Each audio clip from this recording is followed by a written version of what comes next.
안녕하세요, 권영호입니다. 오늘 이 영상을 열어주신 권영호TV 구독자 여러분, 오늘 이 영상을 보시면서 내 차도 해당되는데 라는 생각이 드신다면 끝까지 보시기 바랍니다.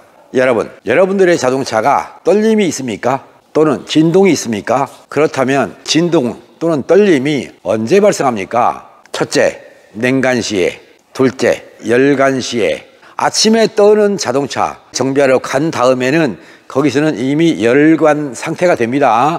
그때는 정비사분이 여러분의 자동차를 보고도 멀쩡합니다 라고 할 겁니다. 분명히 집에서는 떨었는데 왜 여기 오니까 안 떨지? 그건 열간시가 됐기 때문에 그렇습니다. 즉 냉간시에 떨림이 있는 자동차를 가지고 열간시에 정비사한테 보여주게 되면 떨림이 안 나타나겠죠.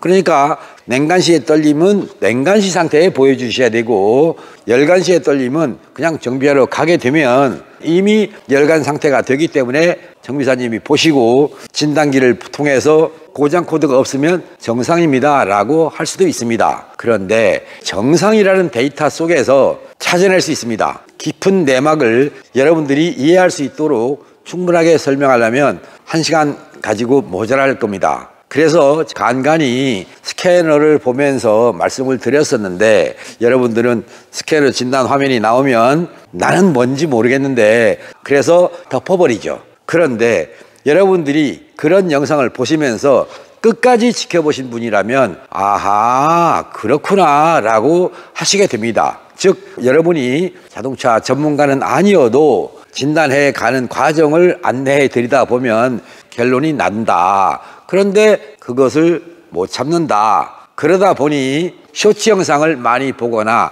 틱톡 영상을 많이 보시게 되는 겁니다. 바로 기다리지 못하는 조급성 때문에 그런 겁니다. 오늘 이 영상 역시 그렇습니다. 떨림이 있다. 결론이 뭔데? 결론에 이르기 이전에 여러분들이 알아두시면 좋겠다는 겁니다. 그래야 내 차를 봐주시는 분이 어떤 말씀을 하는가에 따라서 내가 알고 간 것과 그분이 말씀하시는 것에 충돌이 안 생길 것이다. 만일에 충돌이 생긴다면 정비하시면 안 됩니다.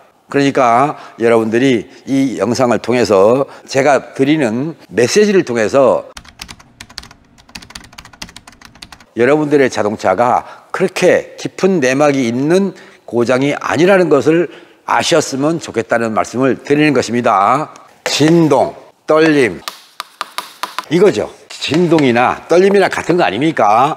1번 냉간시, 시동 초기. 두 번째 열간시. 이렇게 지난 겨울에는 안 떨었다. 그런데 여름 되면서 떤다. 이런 경우도 있죠. 계절성인 거. 그 계절적인 것은 오늘은 빼겠습니다. 무엇 때문에 그런지 나중을 위해서 남겨 놓으시고, 오늘은 아침에 출근하려고 시동을 걸었더니 떤다. 출근할 때까지는 멀쩡했는데 도착해서 시동을 끌까 하는데 떤다. 열간시겠죠. 그러니까 열간시에 떨림이 있는 차와 냉간시에 떨림이 있는 차가 엄연히 다르다, 이렇게 이해하시고, 냉간시에 떨림이 있는 자동차를 진단해 보면 무엇 때문에 떠는가? 1번 시동을 걸었을 때입니다. 아침에 출근하려고 시동을 걸었던, 퇴근하려고 시동을 걸었던 그때 떤다. 무엇을 봐야 되는가? 첫 번째, 접지는 열간시에 접지가 나빠지는 게 있고 냉간시에 나빠지는 접지가 있습니다. 상당히 많이 나쁜 상태입니다. 냉간시에 접지 상태가 불량하면 떤다. 그 다음에 두 번째, 냉간시의 떨림의 두 번째는 뭐냐? 엔진 오일 점도입니다. 엔진 오일 점도. 내 차는 정품을 썼는데 이렇게 하실 겁니다. 즉 한국 차들의 경우는 5W에 30이나 10W에 30 이것을 넣으라고 합니다. 그런데 이 오일이 안 맞는 차가 있다라. 이런 경우에 오일 점도를 바꿔줘야 된다. 그러니까 나는 메이커에서 정해준 오일을 썼는데 오일이 안 맞는다? 그거 말이 되나? 그렇게 생각하실 수 있습니다. 그 이유는 바로 이거죠. 여러분 권영호 영상을 통해서 몇 번 보셨을 겁니다. HLA라고 합니다. 오토렛이. 어떤 자동차는 이렇게 짧은 것도 있습니다. 오토렛입니다. 이 가운데 여기가 눌리는 부분입니다. 그리고 이런 것도 있습니다. 비교 됩니까? 여기는 작죠. 여기는 크고 이 속에 오일이 들어갑니다. 엔진 오일이 들락날락 잘 못하면 엔진이 떱니다. 즉 밸브가 잘 닫히느냐 못 닫히느냐 거기에 영향을 준다 이렇게 아시면 되겠습니다. 그래서 밸브가 덜 닫히면 흡입된 가스가 압축할 때 밸브가 덜 닫혔기 때문에 들어오던 공기의 방향으로 나가버린다. 그것 때문에 떨림이 오는 겁니다. 즉 실린더별로 파워 밸런스가 안 맞아서 떨리는 겁니다. 그러니까 엔진 오일 점도가 무척 중요하다. 어제 갈았는데 또는 뭐 며칠 전에 갈았는데 또 갈아야 되나? 이런 생각을 하실 겁니다. 그러니까 엔진 오일 점도가 맞는지 안 맞는지는 AFS 값을 보면 알 수 있습니다. 또 하나 타이밍이라고 하는 점화시기 이걸 통해서 오일 점도가 맞는지 안 맞는지 알 수 있다. 그리고 스캐너를 보면 냉각수 온도도 있고 엔진 오일 온도도 있는데 엔진 오일 온도가 높으면 공연비 불량입니다. 그것 때문에 떨림이 옵니다. 그러니까 공연비 불량이 안 생길 수 있도록 정비를 하셔야 된다. 이렇게 이해하시면 되겠습니다. 그 다음에 세 번째는 플러그 캡 그리고 저항 5kg의 저항을 가져야 되는 자동차인데 7kg, 9kg, 11kg 이런 식으로 저항값이 무척 높게 나옵니다. 저항이 안 맞으니까 스파크 플러그로 코일에서 전기를 보냈을 때 스파크 플러그에서 발생하는 불꽃의 세기가 약해지는 것입니다. 곧 연소실에 있는 압축된 혼합가스를 완전 연소를 시키지 못한다. 그러면 불완전 연소 가스가 촉매에서 또 후연소를 한다. 그것 때문에 촉매 요율 저하 이런 것이 뜨게 된다. 그러니까 스파크 플러그는 갈아주면 된다라는 개념에서 4개의 플러그가 6개의 플러그가 갭이 균일했으면 좋겠다는 것과 6개나 4개의 플러그마다의 저항이 같아야 된다. 그런데 안 맞는 경우가 많더라. 이렇게 보시면 되겠습니다. 이해되셨죠? 네 번째 O2S 피드백. 산소 센서에서 피드백이 비정상으로 나올 때 정상일 때 보겠습니다. 산소 센서는 기준선을 중심으로 이렇게 나와주면 좋다. 그런데 기준선을 중심으로 이런 식으로 나오면 떨림이 옵니다. 그러니까 피드백이 중요한 거죠. 또 하나 이렇게 기준선을 그었습니다. 이렇게 있습니다. 밑에 있죠. 그러니까 산소 센서 피드백이 무척 중요하다. 그러면 이런 것들은 어디에 있습니까? 촉매 후단에 있는 S2를 통해서 ECU한테 이런 시그널을 보내주면 ECU가 제어합니다. 그러니까 피드백이 정상적으로 나오지 않을 때 떨림이 온다는 걸 생각하시고 피드백이 예를 들어서 이렇게 나오던 것이 이렇게 간다. 그러면 떨림이 오는 거예요. 이런 시그널이 어디로 간다? ECU로 간다 했을 때 ECU가 트로틀 밸브 얘를 통해서 RPM이 안정되도록 제어합니다. 그러니까 트로틀 밸브가 잘 작동해야 되겠죠. 그런데 여러분들은 트로틀 밸브를 바꾸면 됩니까? 또는 트로틀 바디를 바꾸면 됩니까? 라고 할 겁니다. 간혹 보면 트로틀 바디를 바꿨어요. 그리고도 떨림이 오는 거예요.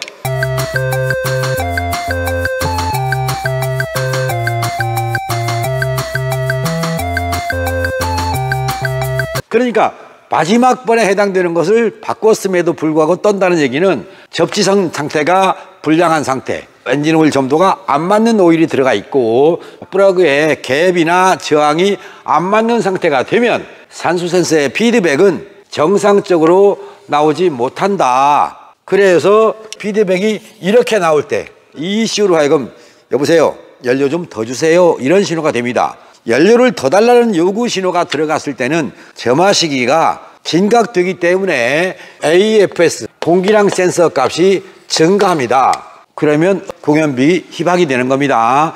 그것 때문에 떨림이 온다. 이렇게 여러분이 이해하시면 되겠습니다. 그러니까 자동차가 떨림이 올 때는 이렇게 진단한다. 여기까지 체크하시고요. 또 하나, 열간시라고 그랬죠. 엔진이 열을 받았을 때 떨더라, 이런 경우가 있어요. 어떤 원인들이 있는가 냉간시와 비교해 보시기 바랍니다. 첫 번째, 냉각수 비중. 냉각수 비중과 폐하가 안 맞으면 엔진이 균일하게 냉각이 안 된다. 그래서 떨림이 온다. 그러니까 비중을 맞췄는데 떤다. 폐하가 안 맞았다는 얘기가 되는 거예요. 그 다음에 두 번째입니다. 오일의 점도가 뻑뻑하면, 열을 받았음에도 불구하고 오일 점도가 되다. 이런 자동차들은 대부분이 오일 플러스 뭘 넣냐면 첨가제를 넣습니다. 첨가제를 넣어버리면 오일이 더 뻑뻑하죠. 이걸 첨가제를 왜 넣습니까? 라고 하면 엔진 소리가 커서요 라고 합니다. 그렇습니다. 냉각수를 통해서 엔진 오일 점도가 유지되게 만들면 조용한데, 그냥 이 첨가제를 넣음으로써 흡입밸브나 배기밸브의 리크는 점화 타이밍을 진각 제어를 하게 된다. 그래서 떤다. 여기까지 아시면 되겠습니다. 세 번째입니다. 무엇 때문에 떨린가? 접지선의 노후. 그렇습니다. 처음부터 단단히 체결된 게 아니고 자동차를 조립할 때 조임 상태가 불량하더라, 사고를 났다든가 단단히 조이지 않으면 그 자리에서 열이 발생하죠. 곧 접지선이 열을 받게 되면 저항이 증가합니다. 이럴 때는 접지를 다시 매든지 바꾸든지 간혹 확인해 보면 덜 잠겨졌어요. 덜 잠궈지면 또 나빠집니다. 또 하나, 볼트가 체결되어 있으니까 여기를 자꾸 흔들어 보면 흔들리는 게 보입니다. 이건 접지선을 연결 하나마나 효과가 없다, 이렇게 아시면 되겠습니다. 접지선은 무조건 맨다고 되는 게 아니라 접선과 단자를 압착할 때 약하면, 이럴 때는 여기다가 저온 신속 납땜, 아셨죠? 그 다음에 네 번째, 플러그 갭입니다. 갭, 그리고 저항이겠죠. 냉간시에도 나왔었죠. 냉간시에 접지 나왔죠. 냉간시에도 오일 점도 나왔죠. 안 그렇습니까? 냉각수 비중, 열간시든 냉간시든 냉각수 비중은 적절히 조절한다. 냉간시의 진동 또는 열간시의 진동 특별하지 않죠. 안 그렇습니까? 결론 간단하지 않습니까? 1번 냉각수 비중 pH, 이거 필요하죠. 두 번째, 오일 점도 필요하죠. 첨가제 넣으시면 안 됩니다. 세 번째, 플러그죠. 갭 플러스 저항, 균일해야 됩니다. 갭도 균일하는 게 좋습니다. 네 번째, 엔진의 접지 상태. 접지는 배터리를 중심으로 시작하는 겁니다. 접지선은 구리선보다는 납작한 배선을 활용하는 게 좋다. 다섯 번째, O2S의 피드백 상태가 좋으면 좋겠다. 아셨죠? 여섯 번째입니다. 트로틀 바디가 깨끗했으면 좋겠다. 이슈의 명령에 따라서 민감하게 작동을 했으면 좋겠다. 그리고 에어컨을 켰을 때 발생하는 문제 있죠. 그때는 에어컨 가스 압력이 비정상이겠구나 라고 아시면 되겠고요. 그래서 진단할 때는 노멀 상태에서 떨림이 없다, 그런데 에어컨을 켰더니 떨더라, 그러면 에어컨을 켜는 순간 컴프레셔를 돌려줘야 되죠. 전기의 손실을 많이 가져옵니다. 냉각팬이 돌아야 되겠죠. 콘덴서를 시켜야 되니까. 그래서 콘덴서를 돌리기 위한 전기가 또 필요하겠죠. 즉 접지전압은 상승, 충전전압은 하락. 그렇게 되면 떨림이 온다. 그러니까 에어컨을 켰더니 떨더라 라고 한다면, 아, 에어컨 쪽에 문제가 있겠구나 라고 아셔라. 거기까지 생각하시면 되겠습니다. 자, 그 다음에 또 하나 있죠. 기아를 드라이버에 넣었더니 떤다, 이런 경우도 있지 않습니까? 그러면 피드백 상태가 불량하면 RPM 보상을 못하게 된다. 진단해 보니 보상을 하더라, 그런데 떤다, 이런 경우 있죠. 댐퍼 클러치 스립이라는 거 있습니다. 그때는 당연히 미션 쪽으로 손을 봐야 되겠죠. 오늘 여러분께 설명드린 진동이나 떨림의 원인은 냉간시와 열간시로 구분한다. 그런데 떤다는 거, 이거 어디가 떠냐, 이건 아셔야 되겠죠. 떨어서 나는 엔진 마운트를 바꿨는데 이러지 않습니까? 또는 엔진 미미를 바꿨는데 이러지 않습니까? 여기서 키포인트로 알아두면 좋은 게 있습니다. 머플러의 밴드, 즉 엔진 미미처럼, 엔진 마운트처럼 머플러도 중간중간에 밴드로, 고무 밴드로 걸려 있다. 그 걸려 있는 것이 불량이 나면 또는 머플러가 변형이 돼버리면 차체로 진동이 온다든가 핸들로 진동이 온다든가 시트로 진동이 옵니다. 이것을 기억해 하시고 우선 엔진 정비를 하는데 미미만 바꾸지 마시고 머플러도 확인한 다음에 여기도 정상이다 할 때는 이쪽으로 가라. 그래서 냉간 시의 떨림의 요인과 열간 시의 떨림의 요인을 알고 정비하면 여러분들의 자동차 떨림 해결됩니다. 다만 엔진 오일 첨도가 불량인 상태로 운행을 많이 했던 자동차들은 이 속에 들어가 있는 오염된 오일에 의해서 아무리 오일을 바꿔줘도 신규 오일이 이 속에 들어있는 오일을 빼내지 못합니다. 즉 새로 넣은 오일이 들어가도 남아있는 찌꺼기 오일이 치환이 안 되기 때문에 얘가 잘 작동하는 데까지는 상당한 시간이 걸린다. 그 동안에는 참으셔야 되고 운행 방법을 다르게 해서 빨리 내가 바꿔준 오일이 이 속으로 침투하도록 운행 방법을 달리해서 자동차를 운행한다면 여러분들의 자동차 떨림의 문제를 해결할 수 있습니다. 간단하게 찍는다고 찍었는데 시간이 좀 걸렸습니다. 지금까지 시청해 주신 여러분, 중간에서 스킵하지 않고 끝까지 보셨다면 여러분들의 자동차가 왜 떨리는가를 어렵지 않게 찾아낼 수 있을 것입니다.